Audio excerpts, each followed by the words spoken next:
नमस्कार। हर माँ बाप का एक सपना होता है ना, कि उनका बच्चा पढ़ाई में एकदम अव्वल हो और नई नई चीजें चुटकियों में सीख जाए। तो आज हम इसी पर बात करने वाले हैं कि बच्चों की याददाश्त और सीखने की क्षमता को कैसे बढ़ाया जा सकता है। और ये चिंता सच पूछिए तो हर माँ बाप की है। हम सब यही तो चाहते हैं कि हमारे बच्चे स्कूल में अच्छा करें, आगे बढ़ें। तो फिर सवाल उठता है कि इसका कोई हल है क्या? जी हाँ, बिल्कुल है। और इसका जवाब ना हमारी अपनी एक बहुत ही शक्तिशाली भारतीय सोच में छिपा है, जिसे हम कहते हैं रामबाण। अब देखिए, रामबाण का मतलब कोई एक जादुई गोली नहीं है कि बस एक चीज की और सब ठीक हो गया। नहीं, ये एक पूरा एक होलिस्टिक अप्रोच है, जिसमें कई असरदार तरीके एक साथ मिलकर काम करते हैं और फिर जो रिजल्ट आता है ना, वो कमाल का होता है। तो फिर ये रामबाण उपाय है क्या? इसके 4 बहुत ही जरूरी पिलर्स हैं।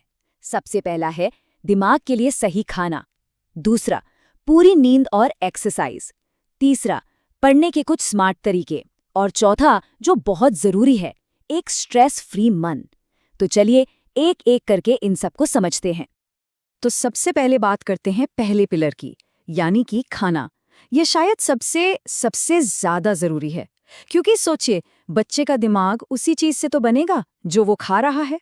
सही ग्रोथ के लिए उसे सही फ्यूल की जरूरत पड़ती है। और इस फ्यूल का, इस ईंधन का सबसे जरूरी हिस्सा क्या है? वो है ओमेगा 3 फैटी एसिड, खास करके डीएचए। इसको ऐसे समझिए कि ये दिमाग का बिल्डिंग ब्लॉक है। यही तो है जो ब्रेन सेल्स को बनाने और उन्हें रिपेयर करने में मदद करता है। अच्छा, तो अब सवाल ये है कि ये मिलेगा कहाँ से? देखिए, अखरोट हो गए, भीगे हुए बादाम, अलसी के बीज, चिया सीड्स, और अगर नॉनवेज खाते हैं तो मछली। ये सब ओमेगा 3 के बहुत ही बढ़िया सोर्स हैं।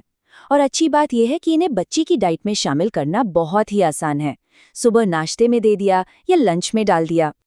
सिर्फ ओमेगा 3 ही नहीं, और भी बहुत कुछ है, जैसे हरी पत्तेदार सब्जियां, पालक हो गया, ब्रोकली हो गई, अंडे जिनमें कोलीन होता है जो मेमोरी के लिए बहुत अच्छा है, दूध, दही, हल्दी, और हाँ, थोड़ी सी डार्क चॉकलेट भी।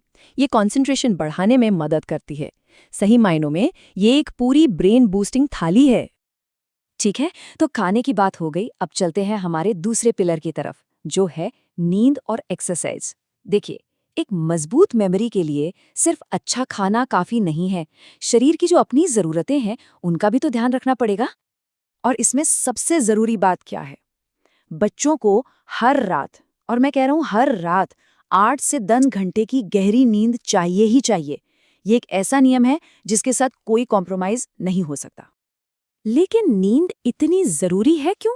वेल, होता क्या है कि जब बच्चा सो रहा होता है ना, तभी उसका दिमाग दिन भर की सीखी हुई सारी बातों को प्रोसेस करता है, उन्हें शॉर्ट टर्म से लॉन्ग टर्म मेमोरी में स्टोर करता है। और अगर ये नींद पूरी न हो तो दिमाग थका थका रहता है, चीजें भूलने लगता है, और फिर कुछ भी नया सीखना वो तो लगभग नामुमकिन सा हो जाता है। नींद के साथ साथ रोज की फिजिकल एक्टिविटी भी उतनी ही इम्पॉर्टेंट है। जब बच्चे बाहर खेलते कूदते हैं, दौड़ते भागते हैं, तो उनके दिमाग में ब्लड फ्लो तेज होता है। इससे ब्रेन को ज्यादा ऑक्सीजन मिलती है, ज्यादा न्यूट्रिएंट्स मिलते हैं। तो ये बात हमेशा याद रखनी चाहिए कि रोज कम से कम 1 घंटा बाहर खेलना, वो सिर्फ शरीर की नहीं बल्कि दिमाग की भी एक जबरदस्त कसरत है। चलिए, अब आते हैं हमारे तीसरे पिलर पर। ये सीधे सीधे पढ़ाई से जुड़ा है। यहाँ हम बात करेंगे कुछ ऐसी स्मार्ट टेक्निक्स की जो किसी भी जानकारी को याद रखने में बहुत मदद करती हैं। इसमें एक बहुत ही मजेदार तरीका है जिसे निमोनिक्स कहते हैं। ये बेसिकली मुश्किल चीजों को याद रखने के लिए छोटे छोटे यादगार फॉर्मूले बनाने की एक टेक्निक है। इसका सबसे कॉमन उदाहरण तो हम सब जानते हैं, इंद्रधनुष के 7 रंगों के लिए विबग्योर, है ना? इस तरह की छोटी छोटी ट्रिक्स से ना सीखना एक खेल जैसा लगने लगता है। एक और बहुत ही पावरफुल टेक्निक है सिखाकर सीखना। बच्चे को ये कहने के बजाय कि जाओ इसे रट लो, उसे एनकरेज करें कि उसने जो भी सीखा है वो अपने शब्दों में किसी और को समझाए, चाहे वो घर में किसी बड़े को समझाए या अपने खिलौनों को। क्योंकि जब कोई सिखाता है ना, तो वो कॉन्सेप्ट उसके दिमाग में एकदम पक्का हो जाता है। और हाँ, पढ़ाई को मजेदार बनाने का सबसे अच्छा तरीका क्या हो सकता है? बिल्कुल खेल, सुडोकू, चेस, जिग्सॉ पजल्स या फिर पहेलियां।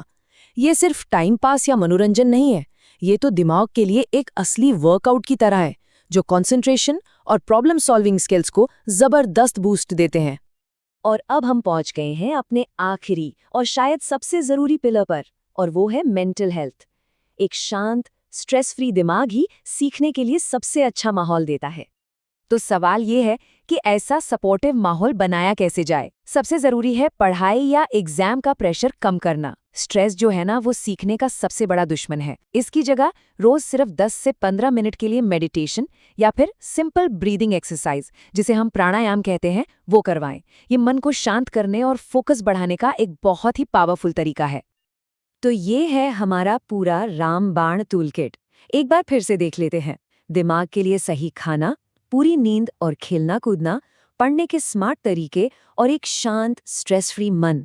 एक बात हमेशा याद रखनी है, इनमें से कोई भी एक तरीका अकेले शायद उतना काम ना करे।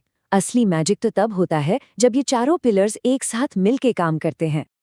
तो अब सवाल ये उठता है कि बच्चे की दिमागी शक्ति को बढ़ाने के लिए इस टूलकिट में से पहला कदम कौन सा उठाया जाए?